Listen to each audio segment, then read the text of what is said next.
సంచలనం చోటు చేసుకుంది. GV Reddy fibre net chairman. ఆయన ఆ బాధ్యతలు చేపట్టి కూడా 3-4 మంత్సే అవుతుంది. ఈలోపు ఆయన సడన్గా పార్టీకి రాజీనామా చేయటం, ఇటీవల 2-3 రోజుల క్రితం జరిగినటువంటి అంశాలు, ఆయన మీద రాజద్రోహం కేసు పెట్టాలని చెప్పేసి ఆరోపణలు, ఐఏఎస్ కేడర్ సంబంధించిన వాళ్ళందరూ కూడా చూసినప్పుడు ఏం జరుగుతుంది అసలు టీడీపీ పార్టీలో?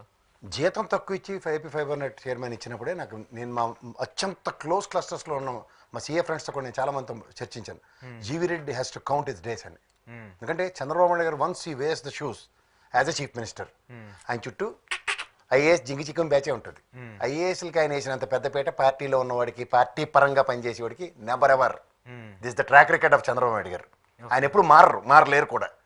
ఈ ఎంటర్ అవ్వగానే గవర్నమెంట్ స్వేరింగ్ సెరమనీ అవగానే ఈ wears the IAS IPS shoes.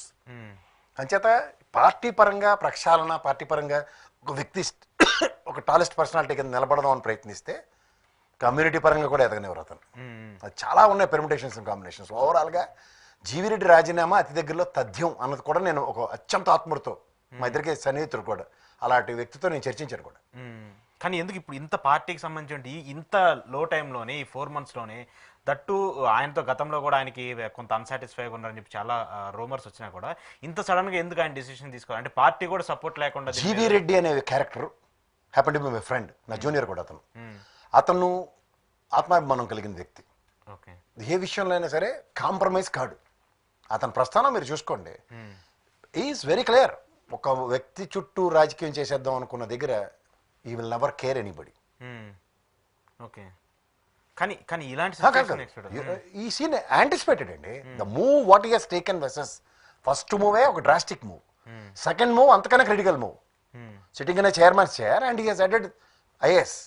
So డెఫినెట్గా ఐఏఎస్ వర్సెస్ దిస్ జెంట్లమెన్ అన్న దగ్గర ఎట్టి పరిస్థితుల్లోనూ ఆ ఫ్రిక్షన్ని తిరిగి సమర్థించి కొట్టేంత సామర్థ్యం సామాజిక వర్గ పరంగా జీవీ రెడ్డికి బ్యాకప్ లేదు. పొలిటికల్లో అతను సింగిల్ టాల్ పర్సనాలిటీ కింద అతని అతను ప్రక్షాళించుకుని ఈరోజు ఈ స్థాయికి వచ్చిన వ్యక్తి. సో ఎప్పుడైతే ఆ మొమెంటమ్ని ఫ్లేరప్ చేస్తూ దాన్ని కీపప్ చేసుకోవడానికి వెనకాల పొలిటికల్గా ఎవడైనా ఇండివిజువల్గా ఎదగడానికి, అదే రామారావు గారు ఎవరైతే ఎవరైనా అచ్చెన్నాయుడు గారు, వాళ్ళ అన్నయ్య గారు, ఎర్రనాయుడు, ఇలాంటి వాళ్ళని అయితే నిలబెట్టగలుగుతాడు ఆయన. But when it comes to this, ఈ మూమెంట్లో అయితే తండ్రి కొడుకుల యుద్ధంలో ఖచ్చితంగా బలిపోసు జీవీ రెడ్డి. ఇది తండ్రి కొడుకుల వ్యూహం అనుకోవాలా, ఓన్లీ కొడుకు ఖచ్చితంగా ఇది చంద్రబాబు గారి వ్యూహపరంగా ఆయనకు వచ్చింది తప్ప is not on the battle of Lokesh గారి టీంలో అయితే లేడు నాకు తెలిసినంత వరకు. లోకేష్ తో క్లోజ్ అసోసియేట్, చాలా గట్టిగా, very good association. I'm not saying that is not a controversial person, but straight line method opt చేస్తాడు. ఉన్నట్టుగా పని చేసుకెళ్తాడు. అది డొంకలు ఉంటే క్లియర్ చేస్తాడు, చెత్త చెదర ఉంటే ఎత్త అవతలకి చూస్తాడు. సో వెన్ అతను సింపుల్ అండి, ₹1 రెవెన్యూ నేను జనరేట్ చేయలేనప్పుడు అతని జాబ్కి అతను చేసిన జస్టిఫికేషన్ చూడండి. స్పాన్ ఆఫ్ నో టైం, నవంబర్లో తీసుకున్నాడు swearing in ceremony, November, December, జనవరి లోపున రెవెన్యూ జనరేట్ చేయలేనప్పుడు ఇంకా దేనికి? అతని చదువు కానీ, అతనికి ఉన్న సంస్కారం కానీ, అతనికి ఉన్న స్థాయికి కానీ అసలు డెఫినెట్గా అతను ఈల్డ్ అయ్యే పర్సనాలిటీ కాదు. What are the obstacles for this అన్న దగ్గర ప్రక్షాళన చేశాడు. ఎవడైతే అవరోధంగా ఉన్నాడో అని వేలెత్తి చూపించాడు. అన్యాక్రాంతంగా రాష్ట్ర ఖజానా నుంచి డబ్బులు పోతున్నాయి, ఎవరెవరికో పేర్లు పుకార్లు పెట్టుకుని రికమెండేషన్ 400 పై చిలుకుని ఉద్యోగాలు ఎత్తాడు ఫస్ట్. రెండోది సంస్కరణ చేయాలి, దీంట్లో ఉండాలంటే అడ్డులు తొలగించాలి కదా.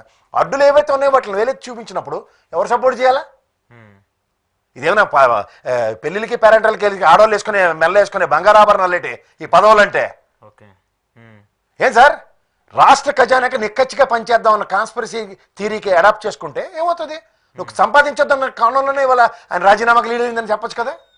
అందుకోసమే రాజీనామా. నేను ఇంకోటి చెప్తున్నా, టెక్నికల్ ఇష్యూస్ ఎక్కడైతే ఫైబర్ నెట్వర్క్ ఎక్కడైతే ఉందో వాటి మీద సరైన టెలికాస్ట్లు కావట్లేదని కంప్లైంట్స్ ఉన్న దగ్గర అడ్రస్ చేయట్లే.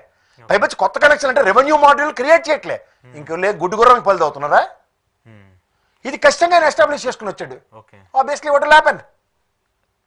ఫోర్స్ వస్తుందా పైనుంచి? ప్రెజర్ వచ్చిందా? వస్తుంది కదా సార్, తెల్ల పిల్లవ సినిమా కదా. ఐఏఎస్ ఆఫీసర్లు చూస్ చేసుకోవాలి, జీవీ రెడ్డిని చూస్ చేసుకోవాలంటే ఆబ్వియస్లీ ఐఏఎస్ ఆఫీసర్ని చూస్ చేసుకున్నాడు ఆయన. అప్పుడు ఏం చేస్తాడు? ఆత్మాభిమానం కలిగిన వ్యక్తి రాజీనామా చేస్తాడు. సో ఐఏఎస్ మీద ప్రెజర్ పెట్టారు, అక్కడి నుంచి చంద్రబాబు నాయుడు గారి మీద రిఫ్లెక్ట్ అయింది. సార్ వాళ్ళ కూటమండి, ఐఏఎస్ ఒక్కడికి గెలికితే ఊరుకుంటారా? వాళ్ళు మొత్తం అందరూ చేతులు గెలిపేస్తారు.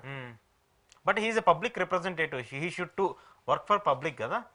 అదే కదా, ఇప్పుడు ఒక ప్రజాప్రతినిధిగా కానీ ఒక కార్పొరేషన్ చైర్మన్ స్థాయి కలిగిన వ్యక్తే వేలెత్తి చూపించగలిగాడు అన్నప్పుడు వ్యవస్థలో అధినేతలు ఉండి ప్రక్షాళన ఏ విధంగా చేయొచ్చో మీరు చెప్పండి. చేస్తున్నారా లేదన్నదే ప్రశ్న. ఓకే, ఇప్పుడు అలా జరగట్లేదు. అలాంటి దాంట్లో ఇలాంటి ఒక వ్యక్తి బలయ్యాడు, ఆబ్వియస్లీ బలవుతాడు. సో చేయలేదు. మొదట ఫస్ట్ లిస్ట్ లో ఇవ్వకుండా వివక్షకు గురి చేశారు. తర్వాత బలవంత బ్రాహ్మణత్వంలో బలవంతాన్ని తీసుకొచ్చి దీనికి ఇచ్చి పెద్ద పోస్ట్ అని చెప్పి జీతం తగ్గించినప్పుడు నేను మొదటి రోజు చెప్పాను, ఇక్కడే విశ్లేషించాను. అవును అవును జ్ఞాపకం ఉందా? అవును. సో అదే రిఫ్లెక్ట్ అయింది ఆయన Obviously. ఆయన మనోభావాల్ని ఆయన తగ్గించుకోకూడదని చెప్పేసి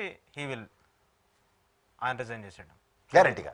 ఇక్కడ మళ్ళీ మీకు చెప్తున్నా, ఒక వరలో 2 కత్తులు ఎమడవు.